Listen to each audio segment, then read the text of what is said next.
2025 के सितंबर का ये चंद्र ग्रहण, जिसे ब्लड मून कहा जा रहा है, और उसकी अलग अलग तस्वीरें आपको दिखा रहा है। अलग अलग शहर की तस्वीरें सामने आ चुकी है, क्योंकि ब्लड मून की शुरुआत हो चुकी है।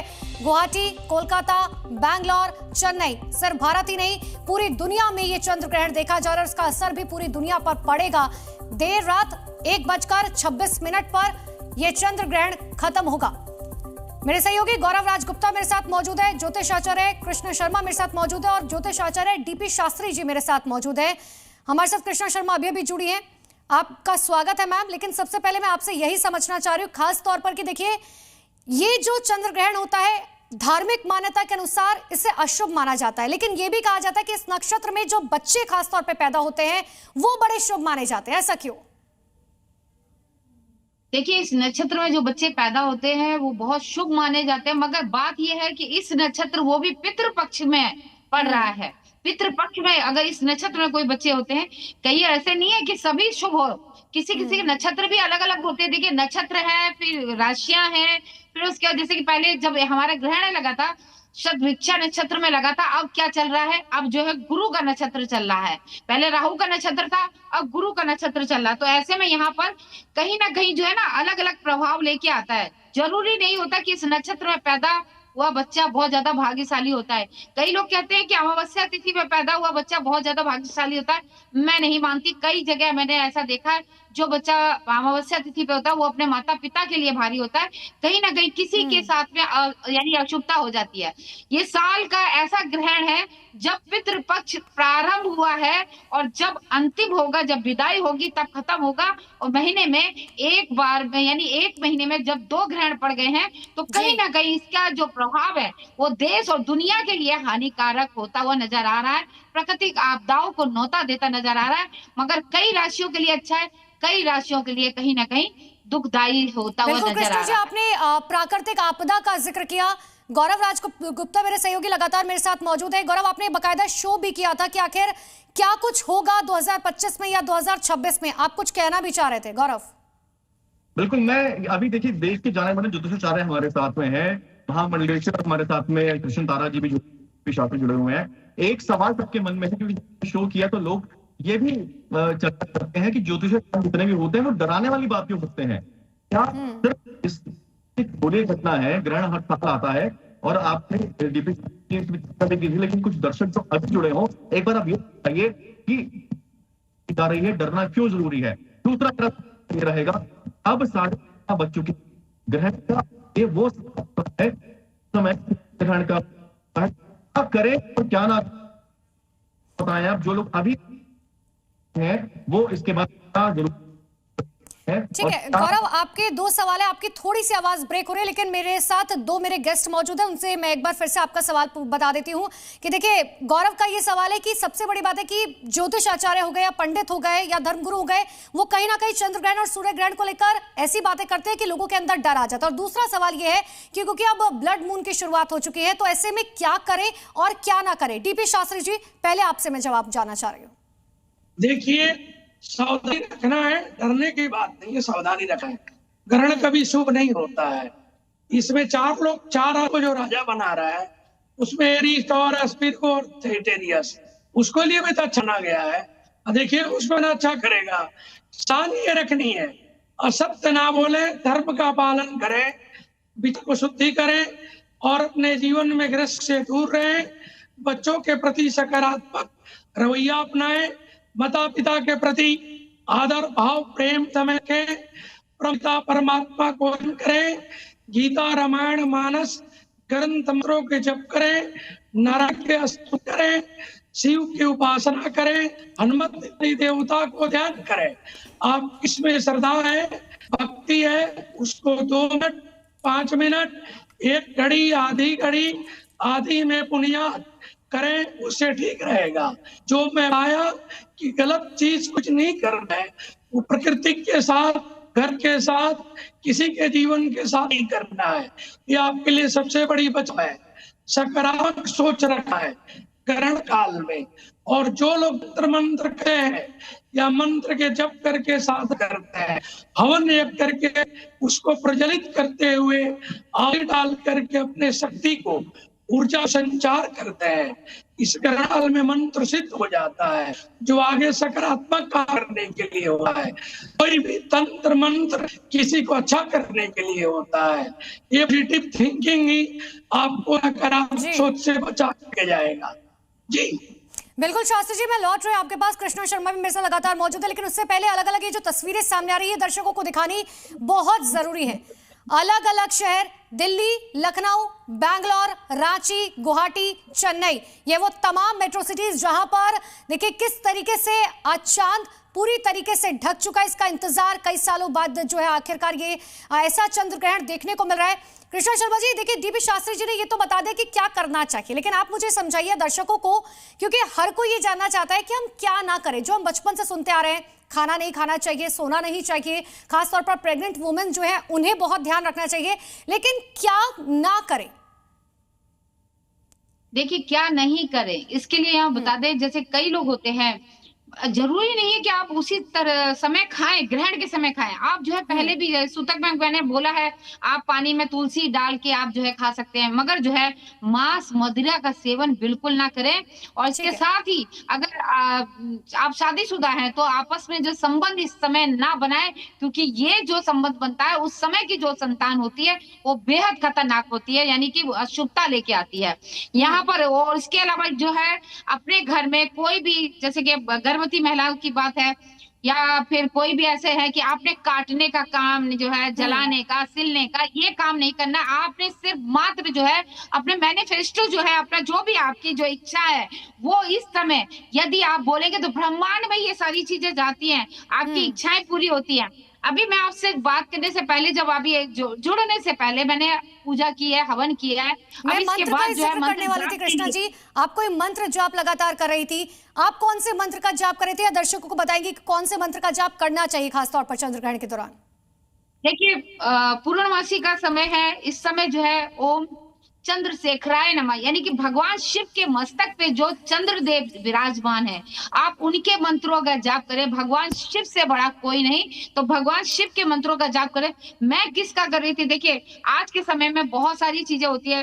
देखिए आप पूर्णमासी का समय है तो आप लक्ष्मी जी को, कुबेर जी का मंत्र है, जो जरूरत की चीजें हैं। इसके साथ ही आप जो है शत्रु आज के समय में बहुत है, तो माँ बंगलामुखी के मंत्रों का भी आप जाप कर सकते हैं। मेरे लिए जो होता है, हम लोग की जो पूजा पद्धति होती है जिसमें मुद्राओं का इस्तेमाल करते हैं, साथ ही जो है हम जो है अपने अपने आसन का इस्तेमाल करते हैं। तो यहाँ पर ये जो समय है, आप जो भी मांगोगे, जो भी आपकी इच्छाएं हैं, चाहे आप कोई किसी मंत्र का जाप कर रहे हो या आपकी कोई इच्छा है, कोई विश है, आप चाहे तो भगवान मंत्र, जो लोग घर पर मौजूद है, जी न्यूज देख रहे हैं, करोड़ों दर्शक भी देखते हैं, वो ये जरूर जानना चाहते हैं कि हम कौन सा मंत्र का जाप करें, एक कोई स्पेसिफिक मंत्र?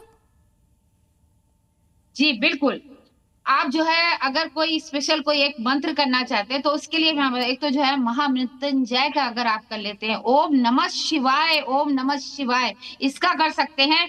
नहीं तो साम शिवाय नमः इसका बोल सकते हैं, या आप जो है महामृत्युंजय का जाप कर सकते हो। त्र्यंबक विजामहे सुगंधिम पुष्टिवर्धनम उर्वारुकमिव बन्धनान् मृत्युर्मुक्षीयमामृता, ये मंत्रों का जाप भी आप कर सकते हैं। अगर आप रुद्राक्ष की माला पे करते हैं, इसके बाद आप कभी भी जीवन में कभी भी आपको कोई भी आपकी हेल्थ इश्यू होते हैं या कोई परेशानी होती है, इस माला को अपने पास अपने हृदय से लगा के रखेंगे, यकीनन आपके स्वास्थ्य में सुधार होगा। भगवान शिव के मंत्रों का जाप इसलिए क्योंकि चंद्र ग्रहण है, चंद्र भगवान शिव के मस्तक पे है। ओम चंद्रशेखराय नमः इस मंत्र का ही कर सकते हैं। बीज मंत्र है ओम नमः शिवाय, इसका कर सकते हैं, क्योंकि लंबा चौड़ा अगर मंत्र आप बोलते हैं जिसमें अगर कोई भी भगवान शिव की आराधना कर सकते हैं। ओम नमः शिवाय, महामृत्युंजय मंत्र का जाप जो है कर सकते हैं। डीपी शास्त्री जी भी लगातार मेरे साथ मौजूद है। डीपी शास्त्री जी, आप अगर कोई स्पेसिफिक मंत्र बताना चाहे। और एक और सवाल, क्योंकि घरों में खाना आमतौर पर रात में बन जाता है और कहा जाता है कि चंद्र ग्रहण के समय पर आप खाना ना खाएं, खासतौर पर जब तक चंद्र ग्रहण खत्म नहीं हो रहा। क्या चंद्र ग्रहण के ठीक बाद पहले बना हुआ खाना खाया जा सकता है? कई लोग ये सवाल जो है कई बार पूछ चुके हैं। नहीं, चंद्र ग्रहण के काल में जो खाना है नहीं खाना है, बचा हुआ भी नहीं खाना है, वो आपको कोई ना कोई रोग इत्यादि बन करके दे देगा। आप एक मंत्र की जो चर्चा कर रही हैं, इसमें नारायण का मंत्र ओम नमो नारायणाय नमः, धरणीधराय नमो भगवते वासुदेवाय, ओम कृष्णाय वासुदेवाय, हरे परमात्मने प्रणतवेशनाशाय गोविंदाय नमो नमः महामंत्र भगवान कृष्ण का है, वो जप करें। लघु मंत्र में अधिक को आराधना करें।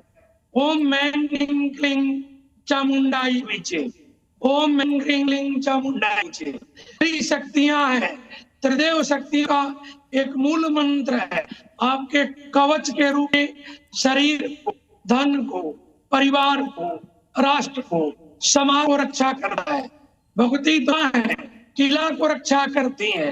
इनके जप करना है, बल्कि ग्रहण काल के बाद सूतक के योग खत्म होगा। स्नान करने के बाद दान अन्न इत्यादि को करना चाहिए और पका हुआ भोजन, नया भोजन करना चाहिए। डीपी शास्त्री जी, क्योंकि आपने जिक्र किया कि बना हुआ भोजन बिल्कुल नहीं खाना चाहिए, लेकिन कहा जाता है कि शायद तुलसी का पत्ता अगर रख दे खाने पे तो आप उसे खा सकते हैं।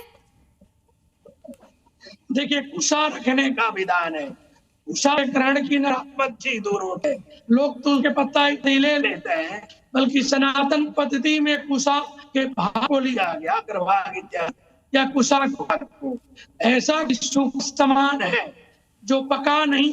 वो तुलसी लें तो शुद्ध है, बल्कि जो क्या हुआ है तेल में पकौने, साग सब्जी है, उस तुलसी के बाद भी दोष नहीं है, उसको भोजन नहीं करना है। वो रोज बंद करेगा, उस भोजन को परित्याग करे और किचन शुद्ध भोजन बन करके भगवान को भोग लगाए। धरणीधर नारायण को भोग लगा करके अपने बच्चों के, यानी कि देखिए क्लियर है डीपी शास्त्री जी, जो आप बातें अब दर्शकों को बता रहे हैं कि 1:26 पर जब ये खत्म हो जाएगा चंद्र ग्रहण, उसके बाद अगर किसी को खाना है तो उससे पहले नहाए और उसके बाद कुछ फ्रेश बना हुआ ही खाए। नीरज गौड़ भी मेरे साथ मौजूद है और गौरव राजगुप्ता भी मेरे सहयोगी मेरे साथ जुड़ चुके हैं। एक बार नीरज का मैं रुख कर लेती हूँ। नीरज, वहां से तस्वीरें दिखाइए, क्योंकि ब्लड मून की शुरुआत उस वक्त हो गई थी 11 बजे ठीक। अब वहां से क्या तस्वीरें हैं? क्या चांद पूरी तरीके से लाल हो चुका है? तस्वीरें दिखा सकते हैं आप हमें? बिल्कुल अनुपमा, मैं आपको दिखा सकता हूं कि यहाँ पर आप देख सकते हैं नेहरू तारामंडल में कि किस कदर जो चांद है वो पूरे तरीके से रेड यहाँ पर हो चुका है। और क्योंकि 11:01 पर ये खगोलीय घटना जो है यहाँ पर शुरू हुई है और उसके बाद कई मिनटों तक यहाँ पर रहने वाली है। और इसी के साथ मेरे कैमरा पर्सन अगर आपको दिखा रहे हैं कि किस तरीके से जो मून है वो पूरा रेड हो चुका है। और इस खगोलीय घटना को देखने के लिए तमाम जो स्टूडेंट हैं वो नेहरू तारामंडल यहाँ पर पहुँचे हैं। एक से एक वैज्ञानिक यहाँ पर आए हुए हैं और इसी के साथ इस घटना को देखने के लिए तमाम यूनिवर्सिटी के और इसी के साथ जो कि इंस्टीट्यूट हैं वहाँ से भी तमाम जो स्टूडेंट हैं वो इस घटना को देखने के लिए पहुँचे हैं। ये तो आप देख रहे हैं स्क्रीन पर, और इसी के साथ अगर आप देखें यहाँ पर रियल में, मेरे कैमरा पर्सन अगर आपको दिखाएं और समझाएं कि आखिरकार किस तरीके से आकाश में जो चंद्रमा है वो आखिरकार कैसा रियल में दिख रहा है। क्योंकि जिस तरीके से ये कहा गया था कि 11:01 से जो चांद है वो रेड होना शुरू हो जाएगा और उसके बाद में जैसे जैसे समय आगे बढ़ेगा और उसके बाद में जो चांद है वो पूरी तरीके से यहाँ पर जो स्क्रीन में आप देख रहे हैं कि यहाँ पर अब जो है रेड दिख रहा है। ये तस्वीरें जो हैं टेलीस्कोप के ज़रिए यहाँ पर ली जा रही हैं। उसके बाद में यहाँ पर स्क्रीन के ज़रिए जो स्टूडेंट यहाँ पर पहुँच रहे हैं या इसी के साथ में जो साइंटिस्ट हैं जो कि इस पर रिसर्च करेंगे और उसको देखेंगे, इसका जो डेटा है उसको सेव करके इस पर फिर आगे काम किया जाएगा, इसको समझा जाएगा, इसको परखा जाएगा। उसके बाद में जो स्टूडेंट हैं वो यहाँ पर पहुँच रहे हैं, क्योंकि ये भी कहना है कि 2018 में ऐसा चंद्र ग्रहण जो है वो लगा था। उसके बाद में इस साल का ये आखिरी चंद्र ग्रहण है जो कि पूर्ण चंद्र ग्रहण इसे कहा गया है। और इसी के साथ साइंटिस्ट जो हैं वो अपने लेवल पर इसको देख रहे हैं, इसको समझ रहे हैं और इसी के साथ ही दिखाते रहे, क्योंकि बेहद खूबसूरत, बेहद अद्भुत तस्वीरें आप दिखा रखे हैं। जूम लगातार करके रखिएगा। गौरव राजगुप्ता मेरे सहयोगी मेरे साथ मौजूद है। गौरव, जितनी ये तस्वीरें अद्भुत हैं, अलौकिक हैं, उससे ज्यादा ये सोचने पर भी मजबूर करती है। बाकायदा आपने कई धर्मगुरुओं से बातचीत भी की थी, शो भी किया था और उन्होंने बताया था कि ये चंद्र ग्रहण आने वाले समय में पूरी दुनिया के लिए, भारत के लिए हानिकारक साबित होगा। देखिए, सबसे पहले अभी इंपॉर्टेंट ये है कि 11:41 का जो समय था वो आ चुका है, यानी पूर्ण चंद्र ग्रहण का समय आ चुका है। ज्योतिषीय घटना के अनुसार मैं जानना चाहूंगा डीपी शास्त्री जी, 11:41 ये इस समय का महत्व क्या है?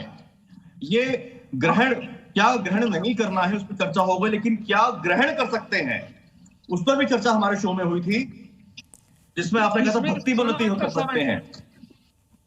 इसमें साधना कम है।